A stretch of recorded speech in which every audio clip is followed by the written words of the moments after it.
Soleh Darmawan, seorang pemuda yang dikenal gigih dan penuh semangat, kini hanya tinggal nama. Soleh tewas di Kamboja lantaran diduga jadi korban sindikat perdagangan orang internasional. Soleh, seorang anak muda tulang punggung keluarga yang dijanjikan kerja di Thailand tapi malah berakhir di Kamboja. Meninggal dalam kondisi yang mengenaskan, bahkan disinyalir ginjalnya sampai hilang. Ini terdengar seperti dalam film, tapi ini bukan fiksi. Ini fakta dan nyata. Bahkan di tahun 2023 ada film yang menceritakan kejadian tentang penculikan serta penipuan online. Kamu pasti penasaran. Ayo kita bahas.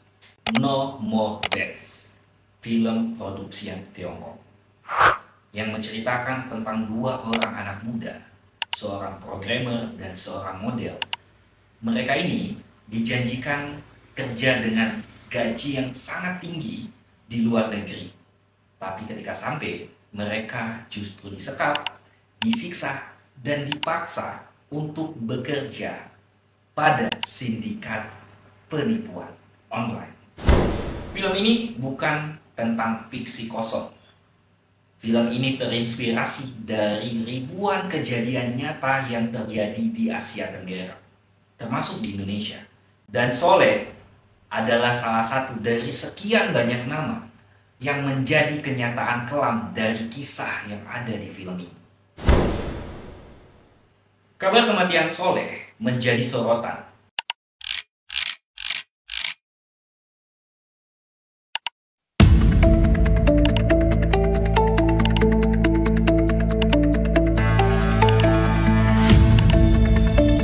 Karena tidak hanya mencurigakan. Ketika jenazahnya dibawa pulang ke Indonesia, ada laporan bahwa ginjalnya hilang.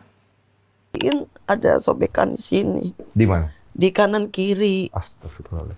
Di kanan kiri. Iya. Ditambah lagi, banyak berdatangan warga negara Indonesia yang mengaku bahwa mereka juga pernah tertipu.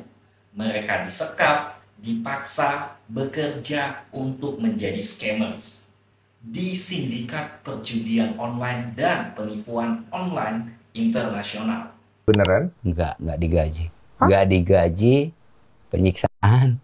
Disiksa di situ? Iya disiksa, disetrum, dipukul. Disetrum pakai apa? Ya pakai setrum, alat setrum. Yang Lebih dari 7.000 orang ditahan di kota Sempadan, Myanmar setelah dibebaskan dari pusat penipuan online. Jumlah 7.000 orang ini hanyalah sebagian kecil dari ratusan ribu orang dari seluruh Asia Tenggara. Terus bertanya siapa, manggilnya dia Kak Xiaomi gitu. Saya datang awal itu di Myanmar situ, bilangnya kan di Thailand, tapi itu sudah nyebrang sungai, masuk Myanmar sudah nyebrang sungai. Tapi yang bikin saya resah, kenapa kejadian seperti ini masih saja terjadi? Bahkan penipuan online, judi online, sampai hari ini masih ada loh di Indonesia. Karena keresahan ini, saya akhirnya menyimpulkan ada 4 faktor yang menjadi penyebab kenapa kejadian seperti ini masih terus terjadi hingga kini.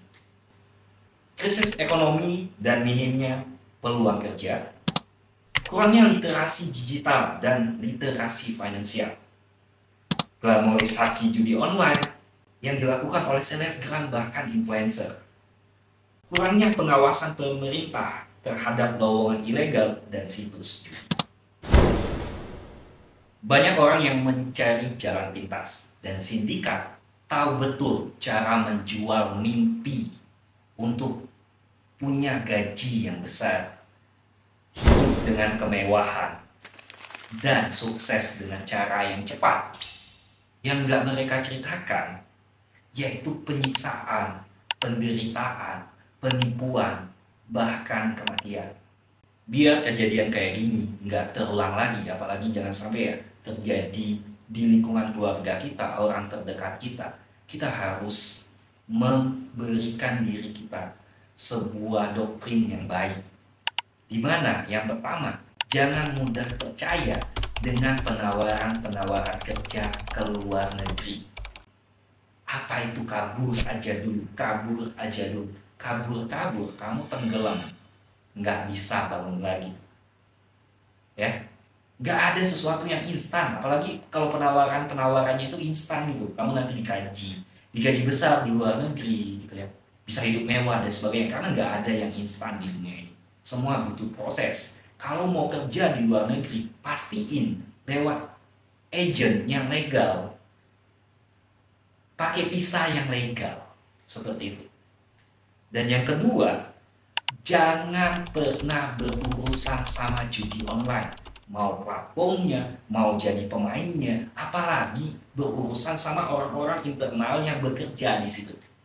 Karena kalau sekalian masuk, kamu akan sulit untuk keluar, atau bahkan nggak bisa keluar lagi. Film hanya bisa menampilkan sebagian dari realita, tapi seringkali kenyataan justru malah bisa lebih kejam daripada fiksi. Jangan biarkan diri kita, keluarga kita, orang-orang terdekat kita menjadi penambah dari statistik korban penipuan judi online atau perdagangan manusia. So, share video ini ke orang-orang yang kamu sayang dan jangan lupa subscribe. Dan saya pribadi mengucapkan bela sungkawa kepada keluarga besar almarhum Soleh. Semoga almarhum diterima di sisinya dan husnul khotimah.